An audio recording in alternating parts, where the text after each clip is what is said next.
እንድትደጋግሙ እና ባፋችሁ ብዙ ጊዜ ደጋግሙ እንጂ እጃችሁ እንዳይቀድምባችሁ ሁለቴ ተናግራችሁ በሶስተኛው እጃችሁ እንዳይቀድም አደራላለሁና ደጋግሞ መናገርን ልመዱ። ደጋግማችሁ ስትናገሩ ሁሉ ነገር ታስለምዷቸዋላችሁ። በማስለመድ ጉዳይ ደጋግሞ መናገር ነው። ሌላው ለውይይት የተቀመጡ ነበሩ የቴሌቪዥን የኤሌክትሮኒክስ ሁኔታዎች በዚህ በዘመናዊ ቴክኖሎጂ አጠቃቀም አይነቶችን መምረጥ፣ አስቀድሞ መወሰን፣ ጊዜ በማይወስድ መልኩ መስጠት፣ የመስማት ችሎታቸውን የሚያዳብር ሆኖ መጠቀም፣ መንፈሳዊ አቋምን የሚያሳድግ በጣም በተለይ አንድ ስቴት ውስጥ በጣም መርጠው ለልጆች ሲሰጡ አይቻለውና እባካችሁ ምንድነው የሚባለው ተጋገዙ። መንፈሳዊ ልጆችን ለማሳደግ የምታውቁ እርስ በርሳችሁ ከጥሩ የተዘጋጁ አሉ እዚህ ሀገር ውሸት እንዳይማሩ፣ ክህደት እንዳይማሩ፣ ድብብቆሽ እንዳይማሩ የሚያደርጉ ጥሩ የሥነ ምግባር የተዘጋጁ በእንግሊዘኛ የተዘጋጁ አይቻለው። እንደውም አንዲት የ6 ዓመት ልጅ ጋብዛኝ አንድ ጊዜ ውሸት እንዳልዋሽ ለኔ ልትነግረኝ ከኔ ጋር ብላ አስቀምጣኝ አንድ ስቴት ውስጥ አይቻለው። እና ውሸትን አደጋ እውነት መናገር ደግሞ መልካም እንደሆነ በሆነች ድራማ ፊልም አሳይታኝ አስተምራኛለች። እሷ በእሷ ቤት ለኔ እንድማር ነው ማዋሸት የለብሽም ብላ አስተማረችኝ ማለት ነው። ፊልም አሳይታ ለሷ የተማረችው። ስለዚህ እንደዚህ አይነት ሁኔታዎችን አደራችሁን ከተፈጥሮ ባህሪያታችሁ ውጪ ልትጠቅሟቸው የሚችሉት ነገር ሲኖር ልጆችን በጤናማ መልክ። ሌላው ልጆች መጥፎ ባህሪ ሲታይባቸው ምን እናድርግ? ልጆች በተፈጥሯቸው ቁጡ፣ እልህኛ፣ ግዴለሽ እና ደግሞ እኛ የማንፈልገውን ግትርነት ሲኖርባቸው በማስተዋል ካልያዝናቸው አይጠቅመንም። ስለዚህ የመጀመሪያው ጸሎት ያስፈልጋል። በነገራችን ላይ መጸለይ የሚያስፈልገን ለምንድን ነው? እግዚአብሔር ነገሮችን እንዲቆጣጠርልን፣ ጠላት ሁኔታ እንዳያገኝ እንዳይጠቀምበት፣ እልህኛነታቸው እንዳይብስ፣ ከዛ በኋላ ደግሞ እልሃቸውን እንዴት ማውጣት እንዳለብን በስሜቶቻቸው በመንፈሳዊና በማህበራዊ እድገታቸውን እየመዘንን ልንረዳቸው ይገባል ማለት ነው። ልጆችን የማሳደግ ምዘና አለ፣ በጸሎት በምክር በማስተማር።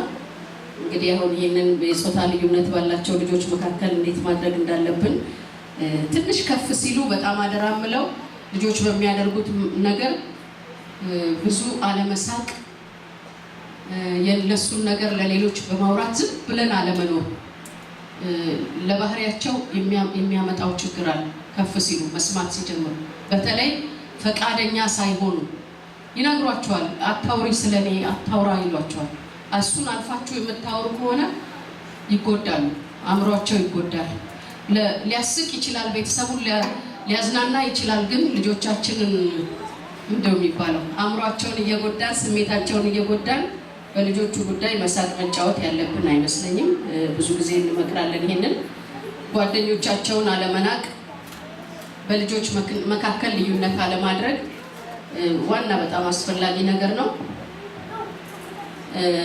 መጽሐፍ ቅዱስ ስንመለከት ልጆች ከወላጆች የሚጠብቁት ነገር እንዳለ እንዳንረሳ ነው። ወላጆች ጊዜ ከልጆች የሚጠብቀውን ነው የምናውቀው። ልጆች ደግሞ ከወላጆች የሚጠብቁት ነገር አለ። ደስታ፣ ፍቅር፣ ሰላም ይፈልጋሉ። ደስታ፣ ፍቅር፣ ሰላም ባለበት ውስጥ ነው። ምክንያቱም እያበላናቸው ትምህርት ቤት እየወሰድናቸው እያጠጣናቸው የሆነ እድሜ ሲደርሱ ያንን በትክክለኛ እነሱ በሚፈልጉት ያላረግነውን ነገር ይገልጡታል።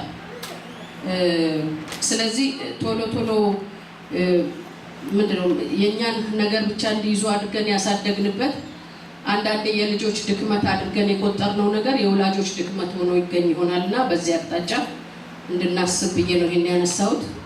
ጥንቃቄ የሚያስፈልገው ስለሆነ ሁሉ ነገር ልጆቹ ላይ አናድርግ። የራሳችንንም ድካም እንመርምር፣ እንፈትሽ።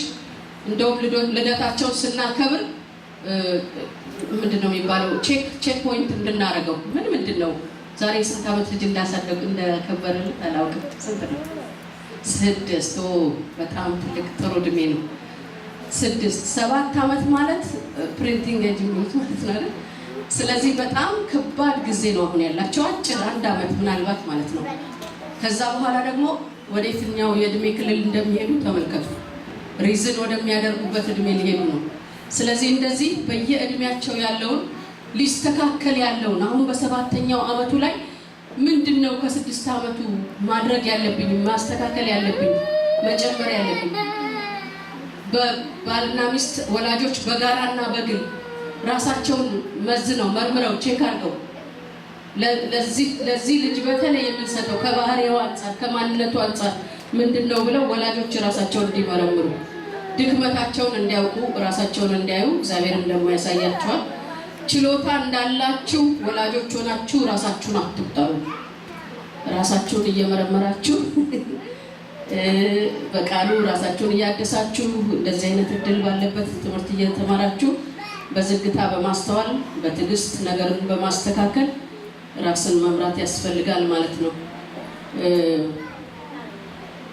ሌላው በጣም እንደው ባልጠበቅነውና ባልገመትነው ሁኔታ ልጆች በባህሪ ችግር ሲፈጠርባቸው ቶሎ ወደ መፍትሄ ከመሄድ ይልቅ ከየትኛው ውድቀት ከየትኛው ችግር ከየትኛው ነገር ነው የተነሳው የሚለውን ማግኘት እጅግ በጣም አስፈላጊ ነው። ምክንያቱም ያንን ካልተከታተልን ምንድነው ድግግሞሽ አለ። ዛሬ አንድ ልጅ የሆነ ነገር ለምሳሌ ወይ ሰርቆ ብናገኘው ይሄ አይደለም የሰረቀው አይደለም አዲስ ሊሆንብን የሚገባው ዛሬ ሊሰርቅ የቻለው ምን አግኝቶ ነው? ከዚህ በፊት እዚህ ጋር ሊደርስ የቻለው ለምንድን ነው? አይታችሁ ታጣቁም እንጂ ከዚህ በፊት ምን ነበረ? ሁሉ ጊዜ ልጆች አንድ ቦታ የሚደርሱት ከዛ በፊት እዚህ ጋር አሁን ደፍረው የሚመጣ ልጅ መጀመሪያ አለው ይመጣና እዛ ጋር ይቆማል። ልክ ነኝ? ከዛ እዚህ ጋር ሲመጣ ማንም የሚጠራውም የለም የሚጠራኝ የለም። አያችሁ እዚህ ጋር የሚከለክለኝ የለም እዚህ ጋር በቃ ከዛ በኋላ ነፃ ነኝ ማለት ነው ብሎ ያስባል ማለት ነው። ስለዚህ ልጆቹን ከየት ጀምረን እኛው ወዴት መራናቸው ወይም ምን ነው የሚባለው ለቀቅናቸው የሚለውን ከራሳችን ጋር እንድናስተያይ ነው አደራምለው። ሁሉን ነገር ልጁ እንደዚህ ያደርጋል እንደዛ ያደርጋል የሚል የልጆች ድክመት ተደርጎ መወሰድ የለበትም። ወይም ልጆችን ሲያድጉ ተዳከሙ ተለወጡ ይሄን ተወው እንዲህ ያደርግ ነበር እንዲህ ያደረገ እያልን አስተያየት በልጆች ላይ መናገር የለብንም። አሁንም ይሄንንም በተመለከተ አጥብቀን መረዳት ያለብንን ነገር እንድንረዳ አደራላለሁ። ሌላው ከራሳችን አስተዳደግ አንፃር እኛ ወላጆች በነገራችን ላይ በኢትዮጵያ ወላጆች ኢቫንጀሊካል ወላጆች ላይ በአስተዳደግ እንትን ተሰርቷል። ሪሰርች አንዲት አሜሪካዊት ፒኤችዲዋን ሪሰርች የሰራችው በኢትዮጵያ ክርስቲያን ወላጆች ልጆች አስተዳደግ ላይ ነውና የመጨረሻ መደምደሚያ የወጣው ሊሚት ሳናረግ ልጆቻችንን የምናሳድግ መሆናችንን በጣም በኃይለኛ ፍቅር የምናሳድግ መሆናችንን ልጆቻችንን ሊሚት ለማድረግ ምንም ጥሩ ነገር ያልተጠቀምን መሆኑን በጥናቷ ውስጥ እዛ ላይ ነው የደረሰችበትና ለምን እንደሆነ እሷ ያለችው ወላጆቻችን በጣም በከፍተኛ ፍቅር በማያሳይ አይነት ስላሳደጉን እኛ ፍቅር ስላጣን ሳናውቀው የኛንም ፋንታ ለማን ሰጥተናል? በሷ ጥናት እኛ ከወላጆቻችን ዞር ስንልቷ በዚህ ምን እንደረግ የነበረው አሁን ደግሞ ያንን ፈጽሞ ሳያገኝ ልጁ ምን እንዲያድግ ስለዚህ ላቭ ዊዛውት ሊሚት የሚያሳድጉ ወላጆች ብላናለች በመደምደሚያዋ ላይና እኔ ተስማምቻለሁ። እውነት ነው በጣም ስለዚህ የራሳችን የወላጆች አስተዳደጋችን በትውልዱ ላይ የራሱ መልክ አምጥቷል በጣም እና እግዚአብሔርን እጅግ አመሰግናለሁ። በአሁኑ ጊዜ እንደው በጣም ብዙ ነገሮች በኢትዮጵያ ውስጥ እግዚአብሔር አድርጎ ቅርታ ወደ ጌታ መጥተዋል እንጂ በአብዛኛዎቻችን አስተዳደግ ልጆቻችን በጌታ ቤት አይገኙም። ከአስተዳደጋችን የተነሳ ምን ማለት ነው? የከበረውን ከተዋረደው ለይተው እንዲያዩ አድርገን ባለማሳደጋችን ማለት ነው። በእኛ አስተዳደግ ነው ይቅርታ የምናገረው። ጌታ ይባርካችሁ።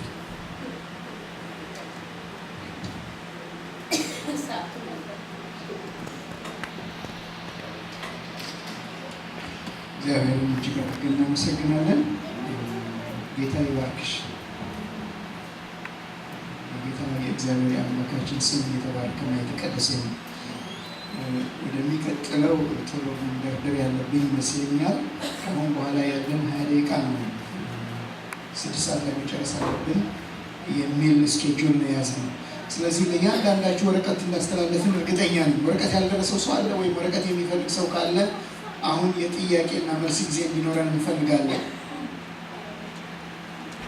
በእነዚህ ትናንትናና ዛሬ ባየናቸው ትምህርቶች ላይ ጥያቄዎች ቢኖሩ፣ ግልጽ ያልሆኑ ነገሮች ወይም ያልተዳሰሱና ይህንስ እንዴት ታዩታላችሁ የሚል ጥያቄ ካላችሁ እነዛም ጥያቄዎች ቶሎ ቶሎ ብላችሁ ጎሽ ጌታ ይባርክ ኃይሌ ጥያቄዎቹን ሰብስቡ። አንድ ጊዜ እንሰበስብና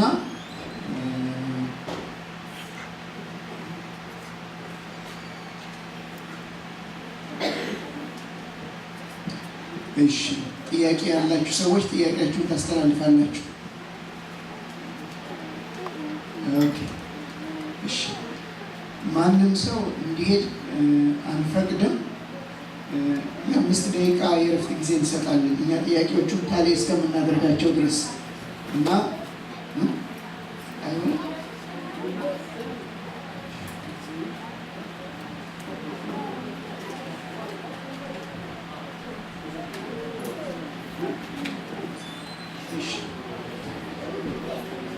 እንድንወጣ አልተፈቀደልንም። ስለዚህ ብድግ እንልና ቆመን ጥያቄዎቹን አንድ ባንድ እናያቸዋለን። ከዛ ጥያቄዎቹን ለማስተናገድ እንሞክራለን። ክብር ለእግዚአብሔር ይሁን። ጊዜ የሰጠን ጌታ ስሙ ከዘላለም እስከ ዘላለም የተባረከና የተቀደሰ ይሁን። ስትሬች ማድረግ ይቻላል። አይፈቀድልኝም እንዳይሆን እንጂ አንድ ስፖርት ማሰራት ይችል ነበር። እንደዚህ ነው ዋ ማለት ነው።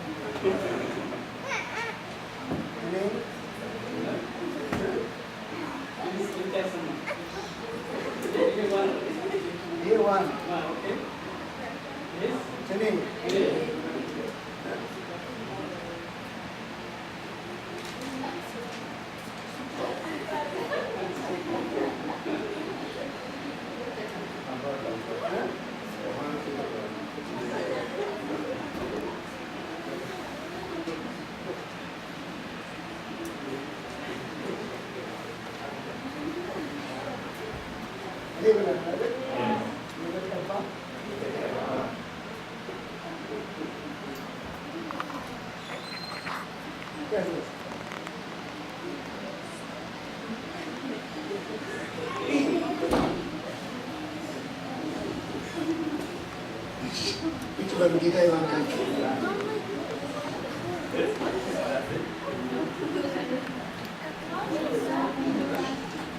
ጥያቄዎቹን አንድ ባንድ ለማስተናገድ እንሞክራለን።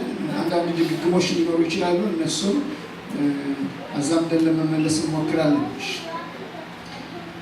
በፈረንጅኛ እንድናወራ የተጠየቅነው በፈረንጅኛ ለመመለስ እንሞክራለን።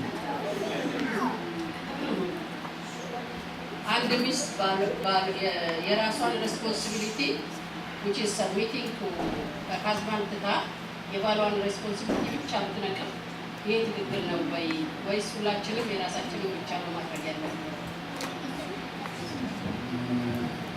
አንዳንድ ጊዜ ሰዎች የራሳቸውን መዝገብ አያነቡም። ትናንትና ነግሬያችሁ አልተናገርኩ ከሆነ በጣም ይቅርታና የተናገርኩ ይመስለኛል። አንድ ወንድም ወደ ቤቱ ጋበዘን እየተናገረ ያለው ወደ ቤቱ ጋበዘንና እናንተ ተናግሬያለሁ። ወደ ቤቱ ጋበዘን ከብዙ ልመና በኋላ እዛ ቤት ስንሄድ እባካችሁን አንድ ነገር ብቻ ከእናንተ አፍ ይውጣ አለ። ምንድነው እሱ ያልኩት? ሚስቶች ሆይ ለባሎቻችሁ ተገዙ የሚለውን ጥቅስ ብቻ ተናገሩልን አለ። የሚገርም ነገር ነው። እንደዚህ የሚል ጥቅስ የለንም እኛ። መጽሐፍ ቅዱስ እንደዚህ አይልም። ሚስቶች ሆይ ለጌታ እንደምትገዙ ለባሎቻችሁ ተገዙ ነው የሚለው ብዬ ትናንትና ተናግሬያለሁ። እና ስለዚህ እያንዳንዳችን የእግዚአብሔር ቃል እንደሚመክረን አጠንክሮ እንደሚናገር እያንዳንዳችን ያለብንን ኃላፊነት ማወቅ መቻል አለብን። መጽሐፍ ቅዱስ ይህንን በሚመለከት ዝርዝር ነገር ይናገራል። ለሚስቶች መመሪያ አለው የእግዚአብሔር ቃል፣ ለባሎች መመሪያ አለው። ስለዚህ እንደዚህ ካላደረገልኝ እንደዚህ አላደርግም የሚልም ውድድር ውስጥ እንዳንገባ ደግሞ የእግዚአብሔር ቃል የሚነግረን ነገር ትናንትና ተመልክተናል። በሮሜ ምዕራፍ 12 ቁጥር 18 ላይ የእግዚአብሔር ቃል እንደሚናገር ቢቻላችሁስ በእናንተ በኩል ከሰው ሁሉ ጋር በሰላም ኑሩ። ስለዚህ በእኔ በኩል ያለብኝን ነገር ነው ከሰው ጋር በሰላም እንድኖር የራሴ የሚጠበቅብኝ። ሌላው ሰላም እንኳን ባያደርግ እኔ ጋር የሚጠበቅብኝ ሰላም ማድረግ ነው። ስለዚህ የራሷን ግዴታ ሳትወጣ የባሏን ግዴታ ብቻ የምታይ ከሆነ እሱ ጥያቄው ያለው የደህንነቷ ጉዳይ ላይ ነው ያለው። ቅድም በጣም አጠንክሬ ተናግሬያለሁ። የቤተሰብና የቤተክርስቲያን ተግዳሮት ብዬ ካነሳኋቸው ነጥቦች አንዱ እኔነት ነው። እዚህ ላችኋል። እኔነት ነው። እኔነት ባለበት መልካም የሆነ ቤተሰብ መመስረት አይቻልም። እኔነት አንዱ የቤተሰብ ተግዳሮት ነው። እኔነት አንዱ የቤተክርስቲያን ተግዳሮት ነው። በአገልጋይና በአገልጋይ መካከል እኔ የሚል ነገር፣ በባልና በሚስት መካከል እኔ የሚል ነገር ካለ ትልቅ ችግር ነው፣ በሽታ ነው እሱ በራሱ። ስለዚህ ምን ያስፈልገዋል? ሕክምና ያስፈልገዋል። ሕክምናው ያለው ቃሉ ውስጥ ነው። ቃሉ ደግሞ እንደሚገባ ቃሉ መማር ነው። ባወቅነው እውነት ደግሞ ራሳችንን ለመኖር ማስለመድ ነው። ጥቅስ መጥቀስ አይደለም። ወንድሞቼ እናቶቼ፣ ብዙ የምንቸገረው ያለ እንዳገልጋል በጥቅስ ነው። ባል ሚስቱን የሚገርፈው፣ ሚስትን ባሏን የምትገርፈው በጥቅስ ነው። ስለዚህ ጠንቃቃ ሰዎች ሊሆን ያስፈልጋል። ቃሉ ያላለውን እያስጮህን ማለት ነው። ቅድም እንደነገርኳችሁ ቃል ሚስቶች ወይ ለባሎቻችሁ ተገዙ የሚል ቃል የለንም። በቃ የለንም። ቃሉ የሚለው ለጌታ እንደምትገዙ ነው የሚለው። ለጌታ የመገዛት ያለ መገዛት የመንፈሳዊ ሕይወት ጤናማነት ነው እዛ ጋር ያለው። እግዚአብሔር ስርዓት ሰርቷል። እግዚአብሔር በሰራው ስርዓት ውስጥ ራሳችንን ከእግዚአብሔር ጋር እናገናኛለን። ከዛ በኋላ አንዳችን ለአንዳችን እንሰጣለን። እስኪ አንድ ፍርድ እናንተ በዚህ በኤፌሶን ምዕራፍ 5 ቁጥር 21 ላይ ለእያንዳንዳችሁ በጌታ ፍርሃት የተገዛችሁ ሁኑ ይላል አይደል? ለእያንዳንዳችሁ በጌታ ፍርሃት የተገዛችሁ ሁኑ የሚለውን የእግዚአብሔር ቃል እኔ ለወንድም ከፌ ቁጭ ብድግ እያልኩኝ ለእህት ምስር ቁጭ ብድግ ካላልኩ ልክ ነኝ ወይ? አይደለም እኮ ቃሉ የሚለው ለእያንዳንዳችሁ ብሎ በአማኞች መካከል ያለውን መቀባበል እንደዚህ አጠንክሮ የእግዚአብሔር ቃል ከተናገረ ይልቁንም ደግሞ አንድ ስጋ ናቸው በሚለው ላይ ምን ያህል ይልቁን ልንለማመደው ይገባል። ስለዚህ የራሷን ኃላፊነት ሳታውቅ የሌላውን ኃላፊነት ብቻ እንዲፈጸም ለማስፈጸም የምትንደረደር ሚስት ወይም የሚንደረደር ባል ደህንነቱ ጋር ወይም የክርስትና ሕይወት ሚስጥሩ ያልገባው ሰው ነው እና እንዲገባው እርዳታ ያስፈልገዋል ማለት ነው። እና ስላልገባት ነው እና ይህንን ጥያቄ የጠየቅ ወንድም ወይም የጠየቅሽ እህት ስላልገባው ነው ወይም ስላልገባት ነው፣ እንዲገባው እንርዳው፣ እንረዳዳ። ይሄ እውነት ምንድን ነው የሚያሳየን? መንፈሳዊያን የሆንን እያንዳንዳችን ሌላውን ልናቀና የተጠራን ሰዎች ነው። መንፈሳዊያን የሆናችሁ ሌላውን በምን ነው? በህይወት መንፈስ አቅኑት። ፖዚቲቭ እንሁን። በቃ ቀናውን በማሰብ ድጋፍ እንስጣቸው።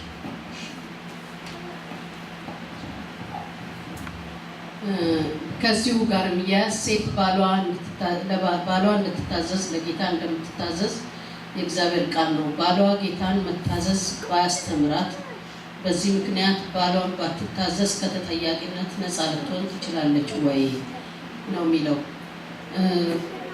በእግዚአብሔር ፊት ሁላችንም ክርስቲያኖች የምንኖረው የእግዚአብሔር ቃል እንደውም ብዙ ጊዜ ስላልተናገረው ነው እንጂ ሚስቶች ወይ ባሎች ወይ የሚለው አድሬስ የሚያደርገው ለእያንዳንዳችን በቀጥታ ነው።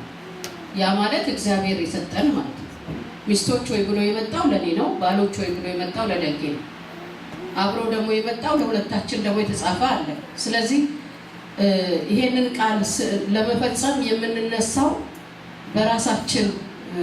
በራሳችን ፍቅር፣ ለጌታ ባለን ፍቅር፣ በጌታ ቤት ለጌታ ባለን ሕይወት ነው እንጂ ባል ለሚስት፣ ሚስት ለባል አይደለም። ሚስት ባሏን ባትታዘዝ ተጠያቂ ባል አላስተማራትም ሳይሆን ለጌታ ነው ተጠያቂነት። የሁለቱም ተጠያቂነት ለጌታ ነው። ቅድም አሁን እንደተባለው ማለት ነው። ስለዚህ ባል ለሚስት፣ ሚስት ለባል አብረው ባሉበት ጊዜ ሁሉ እግዚአብሔርን ማዕከል አድርገው እግዚአብሔርን ዋነኛ አድርገው እንዲኖሩ ነው። ከዚሁ ጋር ተዛማጅ የሆነ አንዳንድ ጊዜ በቤተሰብ መካከል ትልቅ ውሳኔ ሲመጣ ለባልና ሚስት ማለት ነው በአንድ ውሳኔ መስማማት የሚከብድበት ሁኔታዎች አሉ። በእነዚህ ሁኔታዎች የማን ውሳኔ ነው መጽደቅ ያለበት? ብዙ ጊዜ ባሎች ውሳኔያቸውን ያጸድቁታል፣ ግን ሚስቶች ደግሞ ያኮርፋሉ። ሚስት ካኮረፈች ደግሞ ቤት አይመስልም የሚለው ነው ማለት ነው። ራሴ እየፈጠርኩ እንዳይመስላችሁ ቤት አይመስልም። በዚህ ጉዳይ ምን ትሉናላችሁ? ታንኪዩ ይላል። እኔ ልጨምርበት እችላለሁ። መብራት የኪችኑ መብራትም አይበራም ሊሆን ይችላል። ስለዚህ ሚስቶች ካኮረፉ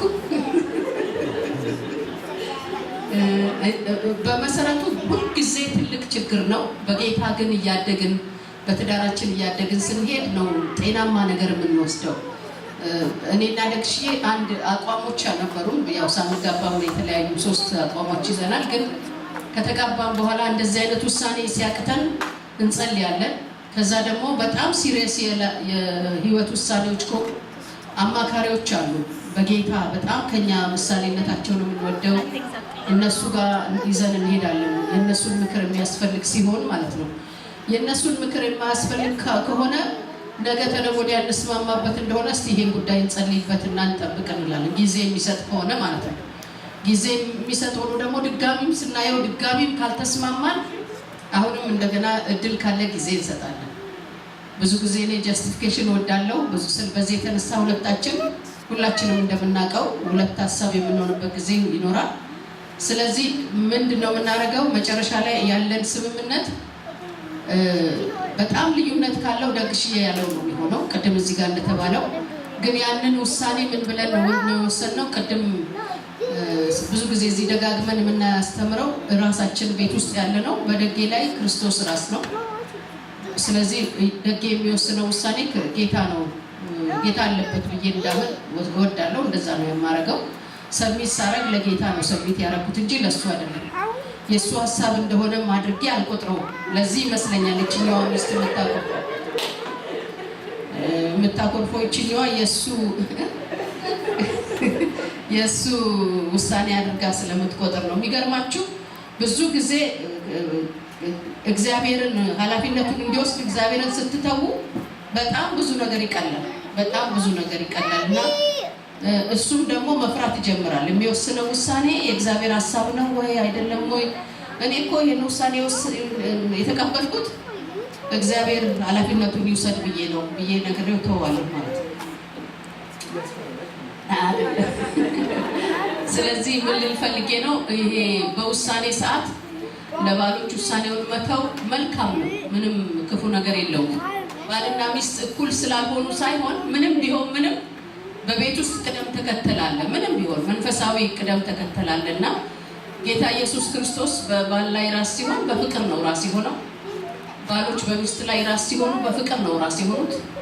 ይሄ የበላይነትና የበታችነት አይደለም። እንደውም እንደ ራሱ አድርጎ እንዲወዳት ራሱን አሳልፎ እንዲሰጥ ክርስቶስ ለቤተ ክርስቲያን እንደሆነላት እንዲሆን ነው። ስለዚህ አገልግሎት እንዲያገለግላት ራሱን እንዲሰጣት አይነት ስለሆነ መንፈሳዊው ትርጉምና አካሄድ ለየት ይላል ፈልጌ ነው። እና እባካችሁ እህቶች አታኩርፉ።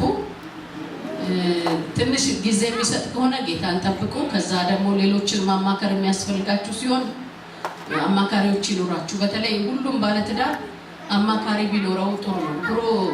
ድሮ የነገር አባት ይባል ነው። እርግጥ ነው እግዚአብሔር አለ በመካከላችን። ግን ደግሞ የሚያማክሩ ሰዎች ምሳሌነት ያላቸው ከኛ በተለያየ በልምድ በተለያየ ነገር ያደጉ ሰዎች ቢኖሩ ጥሩ ነው። እኔና ባለቤቴ አሉ ነው ከአንድም 3 አሉ። እግዚአብሔር ይመስገን። በተለያዩ ጉዳዮች የምናማክራቸውና የምታማክሯቸው ለተላላቅ ውሳኔዎች የሚረዷችሁ አቅጣጫ የሚያሳያችሁ የሚመክሯችሁ ሰዎች ደግሞ ታደርጉ መኮራረፉ ይቀንሳል አላል። ይሄ ጥያቄ የገባችሁ ይመስለኛል። እስከ ዛሬ ድረስ የሚያማክራችሁ ሰው ከሌላችሁ ዝም ብላችሁ በራሳችሁ እየሄዳችሁ ከሆነ ያላችሁት ልክ አይደላችሁም። ምክንያቱም በራሳችን ብቁ አይደለንም። እውነት ነው፣ መንፈስ ቅዱስ ይመክረናል፣ የቤተክርስቲያን መጋቢዎች ምክር ልናገኝ እንችላለን። ግን አንዳንድ ጊዜ በመሪና በተመሪ መካከል መፈራራት ስላለ በፍጹም ግልጽነት ነገራችንን ለሚያገለግሉ ሰዎች ላንናገር እንችላለን። ከዚህ የተነሳ ነገሮቻችን በጥልጥል በሽፍልፍል ስለሚያልፉ እንደሱ አይነት ነገር እንዳይሆን ሁለታችንም የምናምናቸው የሚወዱን ይሄ ትዳራችን ለጌታ ክብር እንዲሆን ለማገዝ ፈቃደኛ የሆኑ ሰዎች ከኛ የቀደሙ ሰዎች ካሉ ወገናዊነት የማያጠቃቸው የመንፈሳዊ ሕይወታቸው ብስለቱ ከኛ የላቀ ሰዎች ካሉ ሜንቶር የሚያደርጉን እድል መስጠት ጥሩ እና መጸለይ ያስፈልጋል። ዝም ብሎ ያልሆነ ሰው ደግሞ እኔ ይሻላል ብሎ መርጦ ወገናዊነት ይፈጠርና ትዳሩን እናንተ እርስ በርሳችሁ ተሸካክማችሁ እንዳትሄዱ ሌላ ጫና አምጥቶ ችግር እንዳይፈጠርም ጠንቃቃ ሰው መሆን ያስፈልጋል። በጣም መጸለይ ያስፈልጋል። እኛ ረጅም ጊዜ ወስደን ነው ጸልየን አሁን የነገርናችሁን 3 ሰዎች ማለት 3 ቤተሰብ ማለት ነው። የተለያየ ጸጋ ያላቸው በተለያየ አቅጣጫ በአገልግሎት አቅጣጫ ቤትን በማስተዳደር አቅጣጫ አሁን ላይ ያዝነው ሰፊ አገልግሎት የሚያማክሩ ሰዎች አሉ። ስለዚህ የሚያማክሩ ሰዎች በጣም አስፈላጊ ናቸው።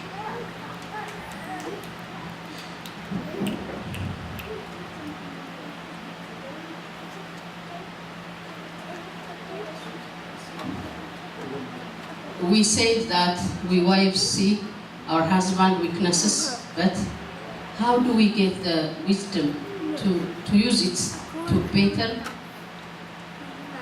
without them rebelling or taking it as an argument?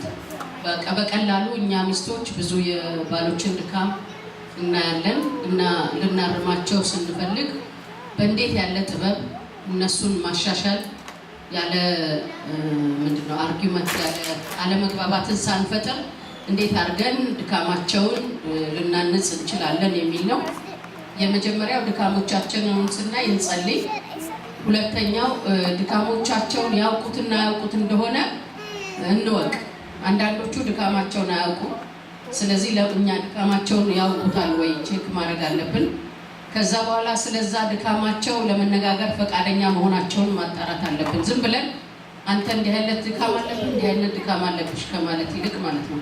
ሶስተኛው ደግሞ ልንናገር የሚያስፈልገን በጣም ሲሪየስ የሆነ ድካም ከሆነ ከእግዚአብሔር ሞገስ ያስፈልገናል፣ ጥበብ ያስፈልገናል። ጸልየን በጣም ጊዜ አመቻችተን በፍቅር በጥሩ ሰዓት ጊዜውንም